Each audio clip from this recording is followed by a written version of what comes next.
네, 오늘 스바냐 2장 말씀입니다. 2장.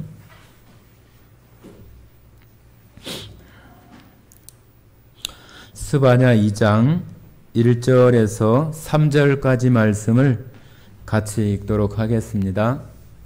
1절에서 3절까지입니다. 수치를 모르는 백성아, 모일지어다, 모일지어다. 명령이 시행되어 날이 겨같이 지나기 전, 여호와의 진노가 너희에게 내리기 전, 여호와의 분노의 날이 너희에게 이르기 전에 그리할지어다. 여호와의 규례를 지키는 세상의 모든 겸손한 자들아, 너희는 여호와를 찾으며 공의와 겸손을 구하라. 너희가 혹시 여호와의 분노의 날에 숨김을 얻으리라. 네, 지난 시간에 1장 마지막 부분에 질투하시는 그 하나님에 대한 말씀을 드렸습니다. 우리가 세상 가운데 있는 어떤 것, 1장 18절에 말씀하시는 것처럼 은과 금, 세상의 재물, 세상의 어떤 있는 것들로는 여호와의 그 분노의 날, 여기 이제 심판하시고 진노가 일어나는 그날에 세상에 있는 것들, 재물과 또 세상의 어떤 것으로도 그 분노의 날을 능히 거기서 건져낼 수 없다고 이렇게 말씀하시면서 여호와의 질투의 불에 삼켜질 것이라고 이렇게 아주 강하게 말씀을 하시면서 하나님의 그 품성, 속성 가운데 질투하시는 하나님이라고 하는 것을 지난 시간 마지막 부분에 말씀을 드렸습니다. 질투라고 하는 것은 그냥 뭐 생기는 그런 우리 마음속의 그 감정, 그런 것이 아닙니다. 사랑하거나 그 마음 가운데 깊이 이렇게 새겨진 그 사람에 대해서 그것이 그 사람 마음 가운데에 무엇인가 이렇게 잘못되고 또 멀어진 그런 그 가운데에 나타나는 그런 그 감정이 질투라고 할 수 있습니다. 하나님께서도 우리 사람들에게 대한 하나님의 그 절대적인 하나님의 그 무한하신 그 사랑하심이 사람들로 인해서 그것이 깨져버리는 그런 일들이 되어졌을 때 하나님 그 마음 가운데 일어나는 감정이 바로 질투라고 하는 것입니다. 그러니까 우리들을 사람들을 하나님께서 사랑하지 않으시고 마음에도 그러한 뭐 긍휼히 여기시거나 우리들이 마음 가운데 있지 않다고 한다면은 이 질투라고 하는 그런 하나님의 그런 감정은 일어날 수 없는 것입니다. 내가 너무나 사랑하는데도 불구하고 그 사랑에 대한 응답이나 그 사랑을 배반하고 멀리 떠나거나 그것을 외면할 때에 나타나는 것이 바로 질투라고 이렇게 말할 수 있는 것이죠. 바로 이스라엘 백성들이 그와 같은 상태에 있는 것을 바로 이 스바냐 선지자는 이스라엘 백성들에게 대한 경고의 말씀을 그 하나님의 그 질투의 불, 질투하시는 그 하나님의 그 분노가 임할 것에 대한 말씀들을 하고 이렇게 1장이 마쳐지는데 1장에는 주로 심판과 무서운 그런 경고, 다 쓸어버리겠다, 멸절시키겠다, 멸망시키겠다고 하시는 그런 말씀들이 주로 이렇게 나타나는데 그 2장에 이렇게 시작되는 부분은 수치를 모르는 백성아 모일지어다, 모일지어다. 지금 그런 가운데 있는 이스라엘 백성들을 향해서 여전히 하나님께서 그런 이스라엘 백성들을 다시 부르시고 모으시는 그런 그 말씀을 이렇게 해 주십니다.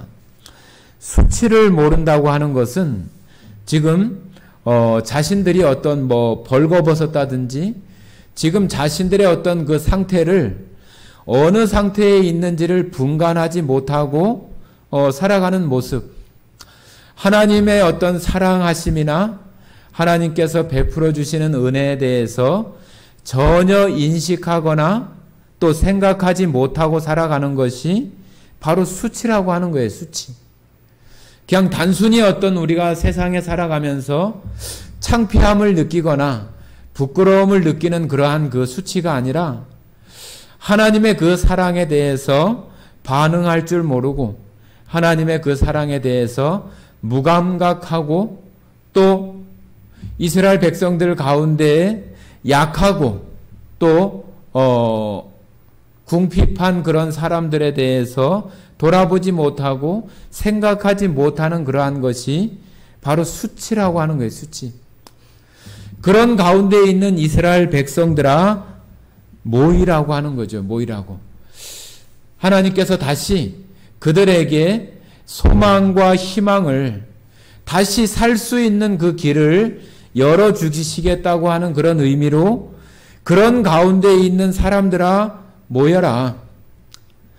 하나님께서 저희들에게도 마찬가지였잖아요. 저희가 세상 가운데 죄악 가운데 살아가면서 우리 스스로가 그래도 나름 나는 그래도 누구보다 선하게 착하게 그래도 세상에 정말로 법 없이도 살 만큼 그런 모습으로 살아왔다고 이렇게 생각하면서 우리가 살아왔던 그런 모습 가운데 있었지만 하나님 보시기에는 여전히 수치스럽고 또 죄악 가운데 멸망 가운데 우리가 걸어가고 있다고 하는 사실을 발견하고 우리가 하나님 말씀을 통해서 우리 자신을 발견하고 하나님 말씀 앞에 하나님 앞에 우리가 나아오고 여기 있는 말씀처럼 모인 사람들이 되어진 거잖아요. 그런 것처럼 아무 감각도 없는 그런 멸망 가운데 치닫고 있는 그런 이스라엘 백성들을 향해서 수치를 모르는 백성들아 모여라. 다시 하나님께서 소망을 주시고 기회를 주시는 그런 말씀으로 모이라고 이렇게 하나님께서 이스라엘 백성들을 향해서 말씀하시는 것입니다. 하나님은 하나님께 우리의 어떤 우리가 하나님 앞에 하나님의 그 공의롭고 거룩하심 가운데 하나님 앞에 나갈 수 있는 사람은 이 세상에 아무도 없습니다. 아무도. 하나님께서 공의라고 하는 것으로 우리를 판단하시고 우리를 바라보신다면은 그 하나님 공의 앞에 설 수 있는 사람은 이 세상에 아무도 있지 않아요. 그런데 하나님께서 우리를 향하신 공의를 가지고 계시는 그 한편에 우리를 바라보시는 또 한편의 그 속성인 가장 크다고 말씀할 수 있는 그런 사랑이 그 하나님께서 그것을 가지고 있어서 우리를 향하신 그 용서하심과 우리를 사유하심이 우리들로 하여금 하나님을 알기 전에는 그러한 것들에 대해서 아이고 하나님이 이런 죄도 용서하고 뭐 하나님 앞에 회개하면 다 끝나냐? 그런 식으로 우리가 비난하기도 하고 그랬지만은 우리가 진실되게 그 하나님의 사랑에 대해서 우리가 그 회개에 대해서도 올바르게 알고 난 이후에 우리가 하나님의 자녀가 되고 난 이후에 하나님의 그 용서하심과 사유하심에 대해서 우리 자신들이 생각을 해보면은 참 그 사유하심이 그냥 어떤 가볍게 용서하고 용납하는 그런 정도가 아니라 정말로 그 용서하심이 우리들 마음속에서 너무나 크게 느껴져서 그 하나님을 오히려 정말로 경외하면서 섬길 수 있는 그런 마음이 하나님 그 우리를 향하신 그 용서하심이 우리로 하여금 정말로 하나님을 더 사랑하고 경외함으로 섬길 수 있는 그런 마음이 진정으로 그 마음속에 용서함을 받은 사람들 마음속에서 생겨나는 마음이라고 할 수 있어요. 자, 우리 시편 말씀 한번 보시겠습니다. 시편 130편입니다.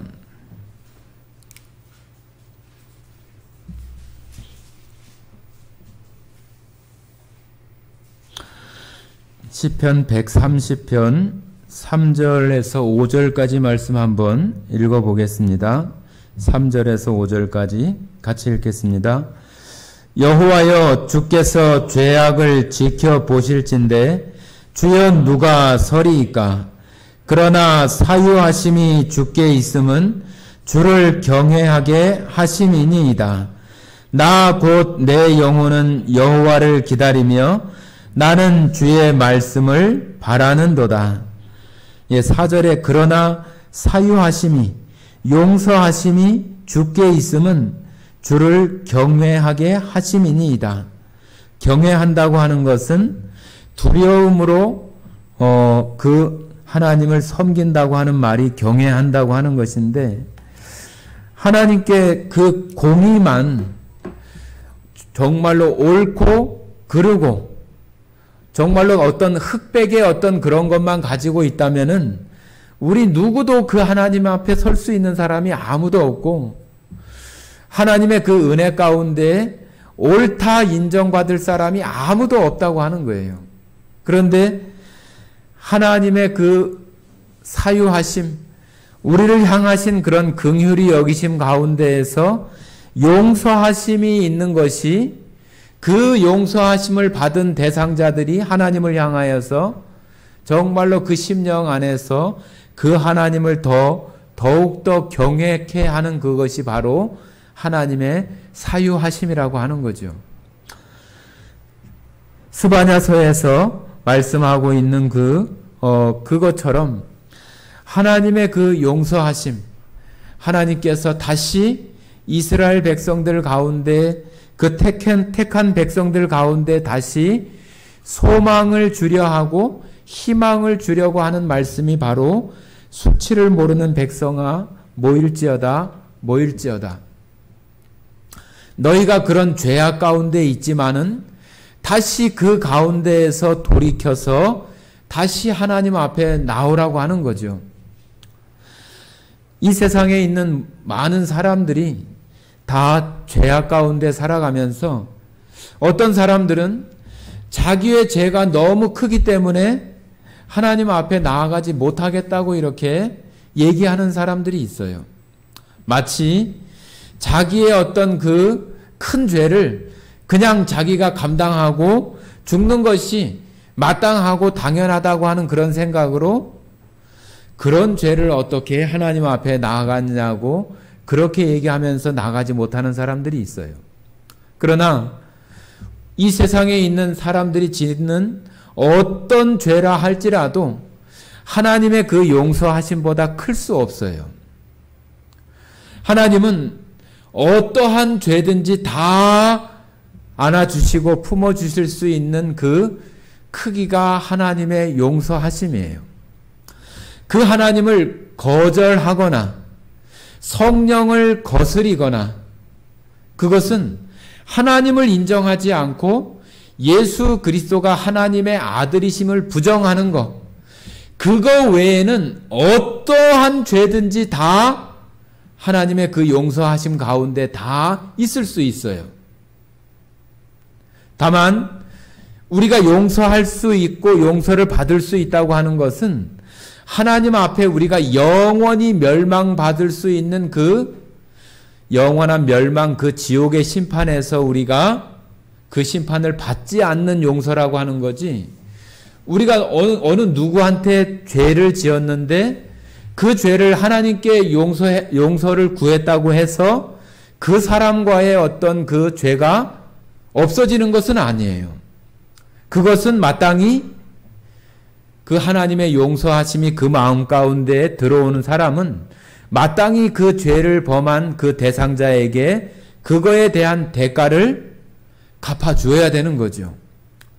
어떤 정말로 직설적으로 우리가 감옥에 수감이 된다든지 아니면은 그 사람한테 배상을 한다든지 무엇을 갚아준다든지, 또 좀 작은 거라면은 내가 무릎을 꿇고 사과를 한다든지, 어떤 그러한 것은 남아 있지만 하나님 앞에 그 영원한 심판에 대한 것은 이 세상에 정말로 크다고 하는 그러한 죄라 할지라도 하나님의 용서하심보다 클 수 없다고 하는 거예요.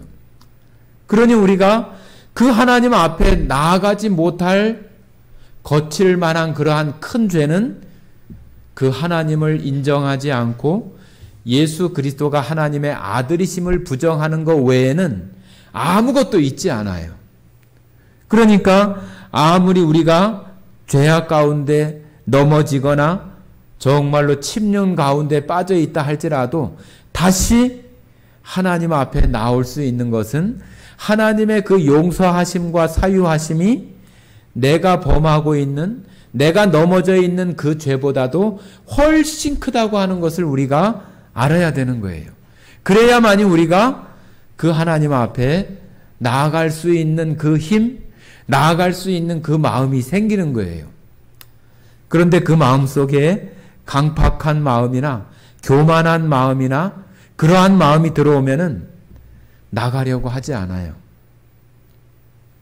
오히려 더 거만해지거나 하나님을 망령되이 일컫거나 하나님을 무시하거나 그런 모습으로 나타나는 경향들이 오히려 더 많이 있을 수 있죠. 이스라엘 백성들을 향하여서 이렇게 부르는 이러한 음성들이 우리들이 지금 어떤 어려움 가운데에 하나님의 은혜 가운데에서 좀 멀어져 있거나 하나님을 잘 느끼지 못하거나 그런 가운데 있을 때 나의 어떤 죄 때문에 나의 어떤 잘못 때문에 내가 거기 나갈 수 없다고 생각하는 그러한 것들이 하나님 앞에 아무 장애가 될 수 없다고 하는 것을 분명히 아셔야 되는 거예요. 그러면은 하나님께서 수치를 모르는 백성들이 아니라 이런 것은 안 되고 이런 것은 된다고 이렇게 구분하시거나 그렇게 했을 텐데 그렇게 하지 않고 지금 하나님 가운데서 멀리 떠나 있는 모든 이스라엘 백성들, 모든 자들을 향해서 다 그렇게 말씀하고 있는 거잖아요. 그러니까 그 하나님의 은혜가 생각이 난다면은 우리가 어떤 죄를 범했든지 그 하나님 앞에 나아가지 못할, 용서함을 받지 못할 그러한 죄는 우리들 사람들 가운데 없다고 하는 것을 우리가 알아야 하는 것입니다. 네, 스바냐 2장 2절입니다. 명령이 시행되어 날이 겨같이 지나기 전 여호와의 진노가 너희에게 내리기 전 여호와의 분노의 날이 너희에게 이르기 전에 그리할지어다. 자, 여기 보면은 명령이 시행되어 날이 겨같이 지나가기 전에 여호와의 진노가 너희에게 내리기 전에 여호와의 분노의 날이 너희에게 이르기 전에 지금 여러 가지 표현으로 하나님의 그 진노의 날, 심판이 이르는 날, 그것이 되기 전에 지금 아직 이르지 않았잖아요. 그죠? 이르지 않았어요. 그것이 이르기 전에 너희들이 그 하나님 앞에 모일 수 있는, 나올 수 있는 그 시간, 지금이라고 하는 이 시간이 바로 내가 지금 어렵고 힘든 가운데 하나님의 은혜가 고갈되어지고 그런 순간에 있다 할지라도 지금이 바로 하나님 앞에 나올 때이고 하나님 앞에 우리가 정말로 하나님 앞에 돌이키는 심정으로 그 하나님 앞에 나아갈 때라고 하는 것을 우리가 알아야 되는 거예요. 그래서 우리가 지금 생각하는 지금이라고 하는 이 시간은 여러분과 저가 지금 살아가고 있는 이 시간도 마찬가지예요. 마지막 때에 지금 구약성경 스바냐에서는 여호와의 날이라고 말하지만은 지금 우리가 살아가는 이 시대에는 예수님이 다시 오시는 그 그리스도의 날, 아니면 우리의 생명이 다하는 날, 그리스도의 어떤 재림이 있는 그날이 되면은 정말로 모든 것이 다 끝나는 날이죠.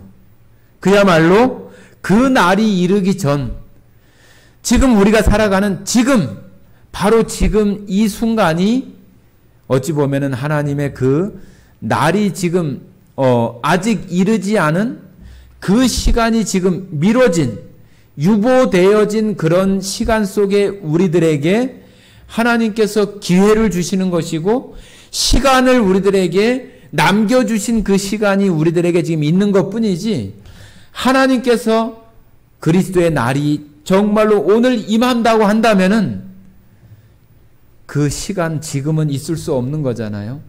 지금이라고 하는 이 시간, 우리가 날마다 지겹게 학교 가고 직장 가고 그런 날도 어느 순간에 그쳐지는 날이 반드시 있어지게 되는 거예요.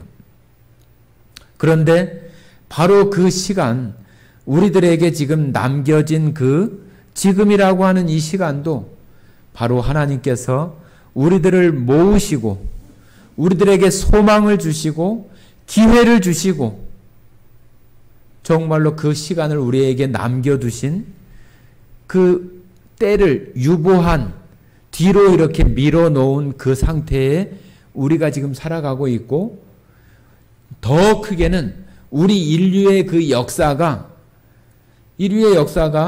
그리스도가 오시는 그때 다 끝나는 거잖아요. 그죠? 우리 개인적인 그런 것만 끝나는 게 아니라 예수님이 이 땅에 오시는 그때가 되어지는 그리스도의 날이 임하는 그때는 모든 게 다 끝나는 시간이에요. 그러면은 우리가 살아가고 있는 이 지구상에 살고 있는 인류 전체가 지금 하나님께서 지금 우리에게 그 기회를 주시고 아직 그 때를 남겨두시고 모든 사람들에게 다시 하나님 앞에 나올 수 있는, 모일 수 있는 그 시간을 우리들에게 정말로 그 소망으로, 희망으로 지금 남겨둔 시간을 지금 역사라고 하는 것을 통해서 흘러가고 있는 것 뿐이지, 하나님의 그 시간이 하나님께서 싹 끌어다가 어느 순간에 딱 되어지면은 그 시간으로 끝나는 거예요. 그러니까 여기 말하고 있는 것처럼 지금 겨같이 지나기 전에 지금 그 날이 분명히 있을 것인데 그것이 되기 전에, 그리고 여호와의 진노가 너희에게 내리기 전에, 여호와의 분노의 날이 너희에게 이르기 전에, 우리가 성경을 통해서 이런 말씀을 이렇게 여러 번 들으면서 이것이 무감각해지기도 하고, 또 우리가 이솝 동화의 그 양치기 소년처럼 아무리 말해도 이제는 도망가지 않고 피하지 않고 그런 무감각한 그런 상태가 되어졌을 수도 있겠지만은 하나님의 말씀은 변함이 없어요. 그 시간도 우리가 그런 그 양치기 소년과 같은 그런 사람들의 그런 외침이나 그런 소리로 이런 것을 들을지도 모르지만, 그래도 그런 사람들에게 여전히 기회를 주시고 시간을 주시는 그 하나님의 은혜가 지금 흘러가고 있는 때인 것 뿐이지, 하나님의 그 시간은 영원하지 않아요. 하나님께서 내가 처음과 끝이고 시작과 마지막이라고 이렇게 말씀하시는 것처럼 반드시 그 때가 되어지는 거예요. 지금 스바냐가 이렇게 말씀하고 있는 지금 이러한 때도 마침내 이르러서 그들이 그 열강들 가운데 고난을 당하는 그런 분노의 때가 우리가 마땅히 임한 것들을 우리가 지난 느헤미야나 그런 것들을 통해서 다 배웠잖아요. 지금 그런 시간이 이르기 전에 하나님 앞에 돌이켜서 모이라고 이렇게 얘기를 하는 거죠. 자, 3절입니다. 3절. 여호와의 규례를 지키는 세상의 모든 겸손한 자들아, 너희는 여호와를 찾으며 공의와 겸손을 구하라. 너희가 혹시 여호와의 분노의 날에 숨김을 얻으리라. 지금 여기 마지막 부분에 숨김을 얻으리라 하는 그 말씀이 스바냐라고 하는 그 이름의 뜻하고 같아요. 여호와께서 숨기시리라 하는 그 뜻이 바로 스바냐의 이름의 뜻이에요.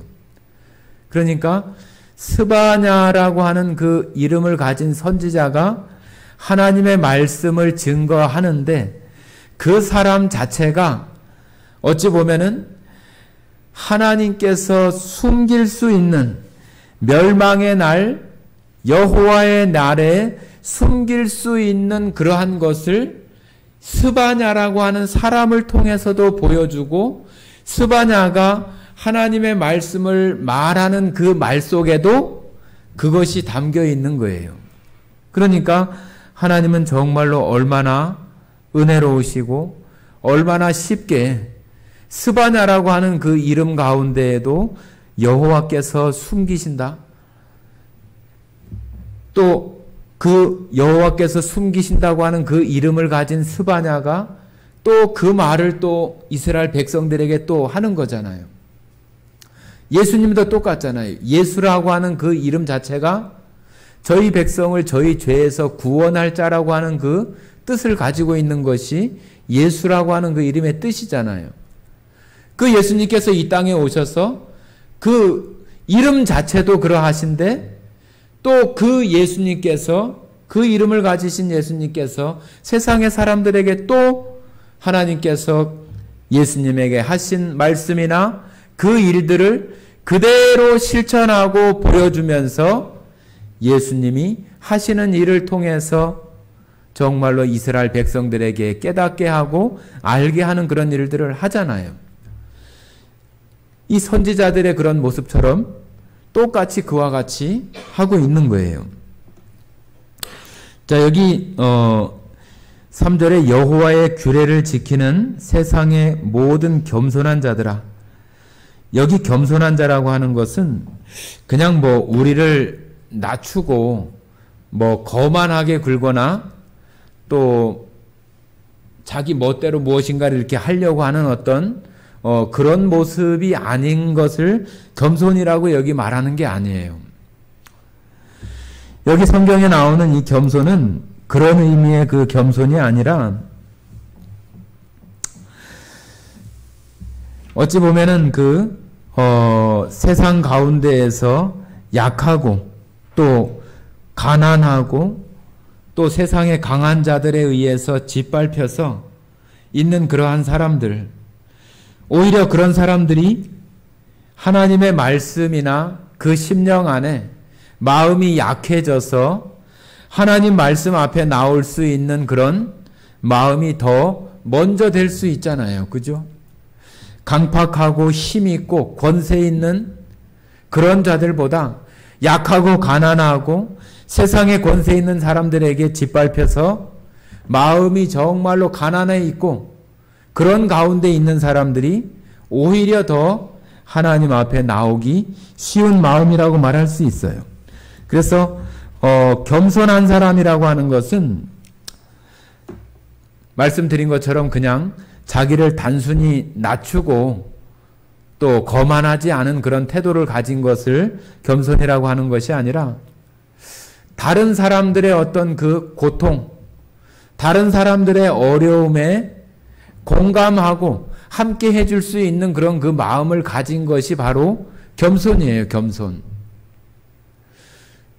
예수님께서 왜 우리의 그 마음이나 사람들의 어떤 죄 가운데 있거나 고통받거나 어려움에 있거나 그런 마음들을 헤아리실 수 있는 것은, 예수님도 똑같은 그런 우리 인간과 같은 그런 것을 가지고 있어서 다른 사람들의 어려움이나 고통 가운데 공감할 수 있는 그런 마음이 예수님 가운데 있기 때문에 그러는 거죠. 우리들에게도 마찬가지예요. 우리들에게도 이런 보편적인 그런 겸손이 아니라 하나님의 그 은혜가 필요하고 하나님 아니면은 할 수 없다고 하는 그런 마음 가운데에서 하나님의 은혜가 필요한 존재이며, 또 내가 그런 약하고 어려움 가운데 있는 그런 사람들의 마음에 공감해주고 함께 할 수 있는 그런 마음이 겸손이라고 하는 거예요. 겸손한 자. 그래서 성경 가운데 나오는 여러 가지 그런 우리가 도덕적인 표현이나 우리가 세상 속에서 일반적으로 하는 그 말의 의미와 조금 다른 다르게 나타나는 그런 그 뜻이나 의미들이 참 많습니다. 그래서 그냥 여기 나오는 2장 3절 가운데 나오는 말씀도 그냥 세상에 쓰는 그런 겸손이나 그런 말로 이해하면은 올바른 그런 그 하나님의 뜻을 헤아릴 수가 없습니다.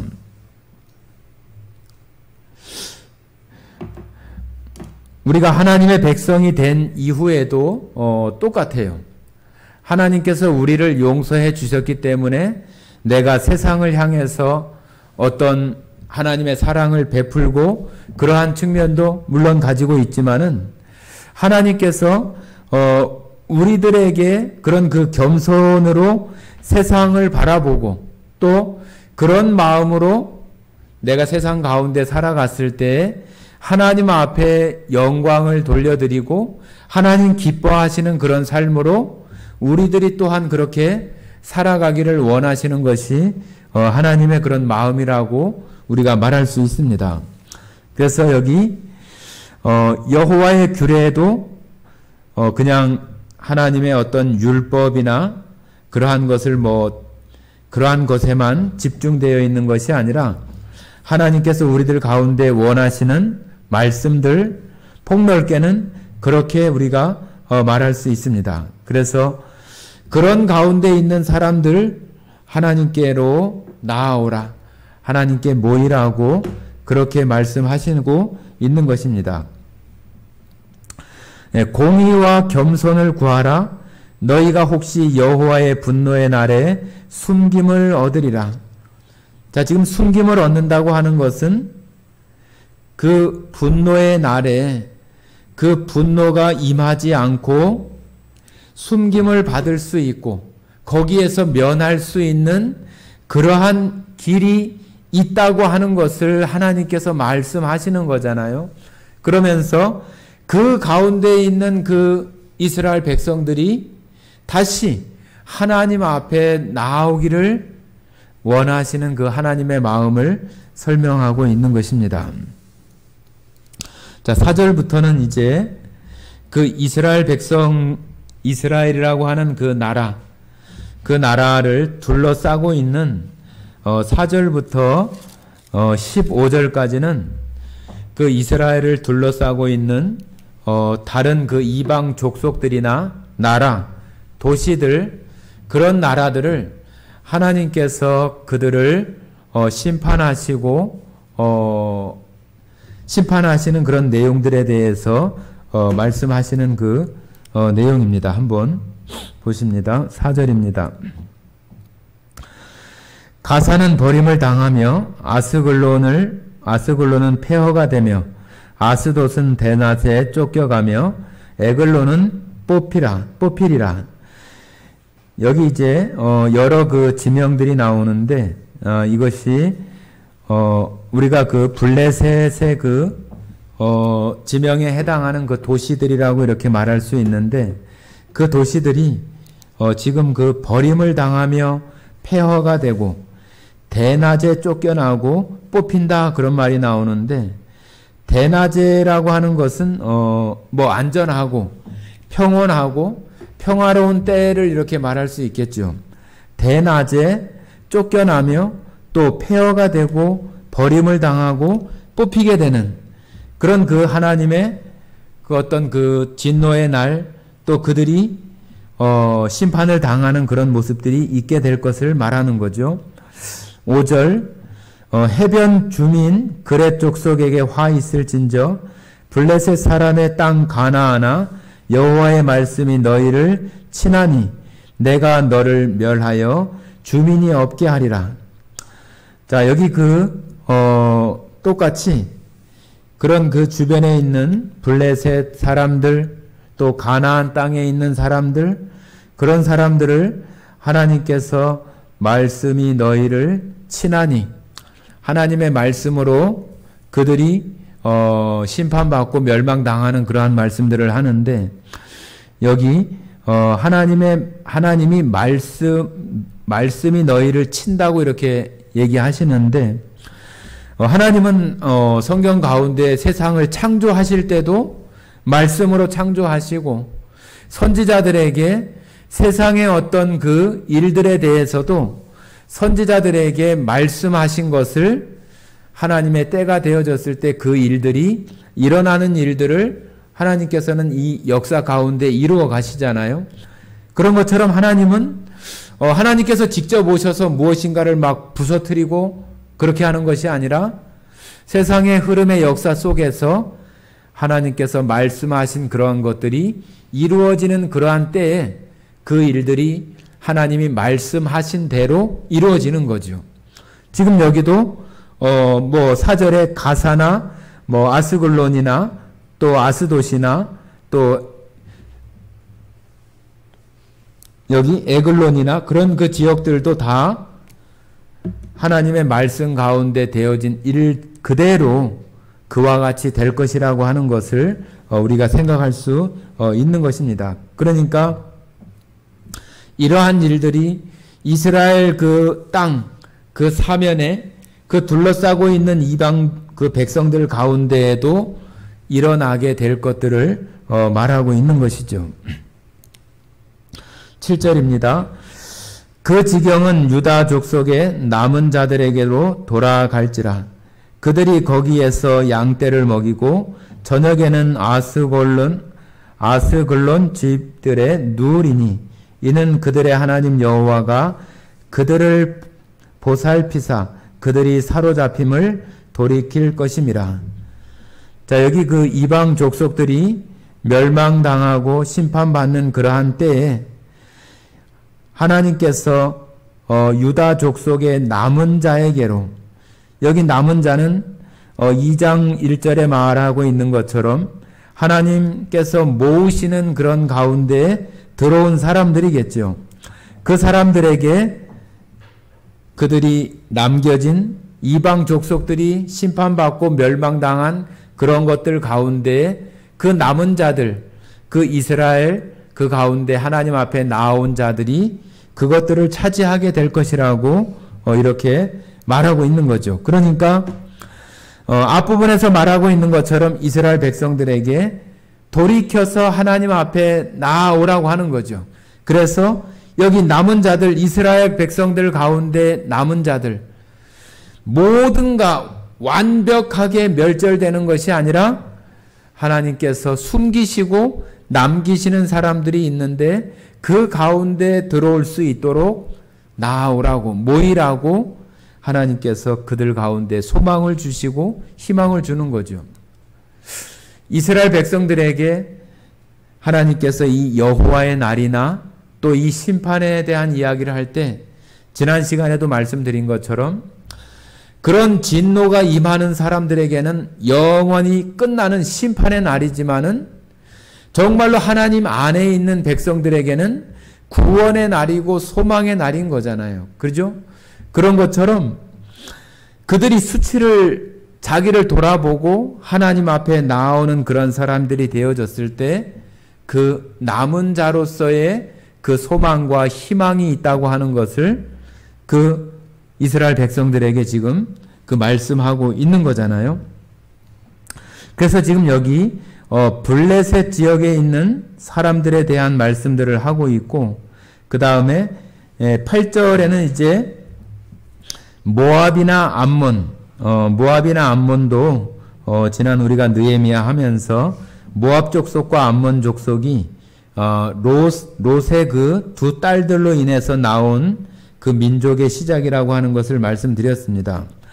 그들이 여기도 이제 그 모압 족속과 암몬 족속들이 멸망을 당하게 되는데 여기 똑같이 소돔과 고모라와 같이 그와 같은 모습으로 멸망당하고 노략을 당하고 그렇게 심판이 임할 것이라고 하면서 거기도 또 끝부분에 9절 말미 부분에 보면은 내 백성의 남은 자들이 그들을 노략하며 나의 남은 백성이 그것을 기업으로 얻을 것이라. 이스라엘 백성 가운데 남은 자들이 그 주변에 있는 이방 족속이나 나라 도시들이 심판받을 때 그러한 것들을 이스라엘의 남은 자들이 그러한 것을 얻게 되고 그러한 것을 취하고 또 취하게 된다고 하는 것을 말하고 있잖아요. 그래서 여기 모압과 암몬은 이스라엘 땅으로 봤을 때는 오른편에 해당을 하고 4절부터 나오는 그 블레셋 지역은 왼쪽 편, 그러니까 지도상으로는 지중해 쪽이고, 또 모압과 암몬은 이쪽 그 육지 쪽 그런 쪽이 됩니다. 그리고 이제 10절부터 이제 나오는 그 말씀들은 한번 읽어보겠습니다. 그들이 이런 일을 당할 것은 그들이 만군의 여호와의 백성을 회방하고 교만하여졌습니다. 자, 그 주변에 있는 그 이방 민족들이 이렇게 심판받고 멸망당하는 이유는 하나님의 백성들을 회방하고 그들이 교만하여졌습니다. 그들이 그렇게 됐기 때문에 그들이 멸망을 당한다고 이렇게 말씀을 하십니다. 11절, 여호와가 그들에게 두렵게 되어서 세상의 모든 신을 세약하게 하리니 이방의 모든 해변 사람들이 각각 자기 처소에서 여호와께 경배하리라. 12절부터는 이제 구스라고 하는 지역이 나오는데, 구스는 이스라엘로 봤을 때는 그 이스라엘 그 밑에 아랫지방이죠. 아랫지방, 지도상으로는 이스라엘 땅에서 굉장히 그 남쪽 지역 밑부분에 해당하는 그런 지역입니다. 그래서 여기 구스 지역과 또 위쪽 또 오른쪽 왼쪽 사방으로 이스라엘 백성들을 둘러싸고 있는 그 이방 민족들이 하나님의 그 심판의 날, 여호와의 날에 이렇게 멸망당하게 되고, 그러한 것들을 멸망받지 않고 숨김을 받는 이스라엘 백성들이 그것들을 차지하게 될 것이다.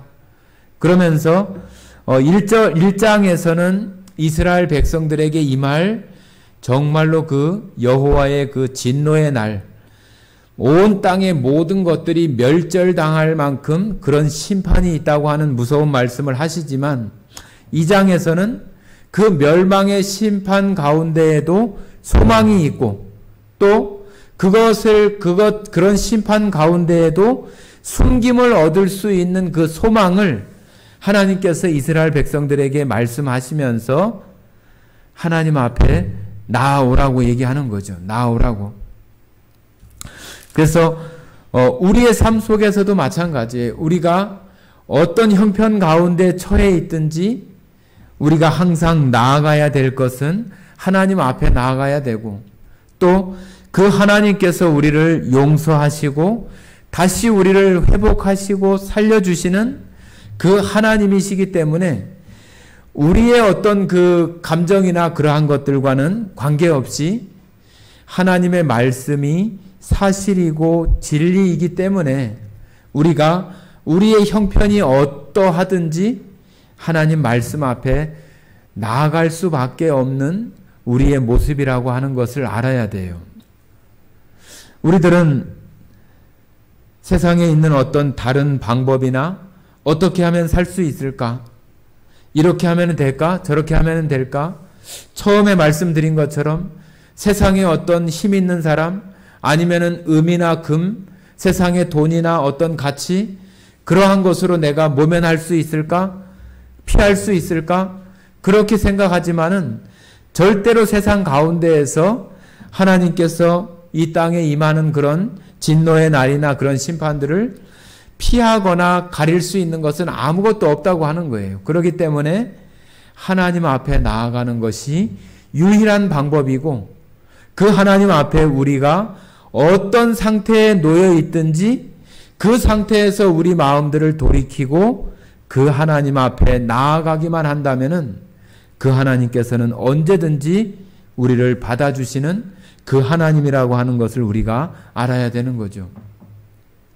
성경에서도 신약 성경에서도 그 집을 나간 그 탕자가 돌아올 때 정말로 다 거지가 되어져서 돌아오지만은 그 아버지가 그 아들에게 너 그 돈을 갖다가 다 어떻게 했냐, 너 뭐 했냐, 너 어떻게 살았냐 그런 거 물어보는 내용이 하나도 없잖아요. 우리들이 생각을 할 때는 우리가 혹시라도 부모님에게 혼이 나서 집을 나온다고 할지라도 그 아들이 생각할 때는 내가 집에 가면은 부모님이 나를 혼낼 거야.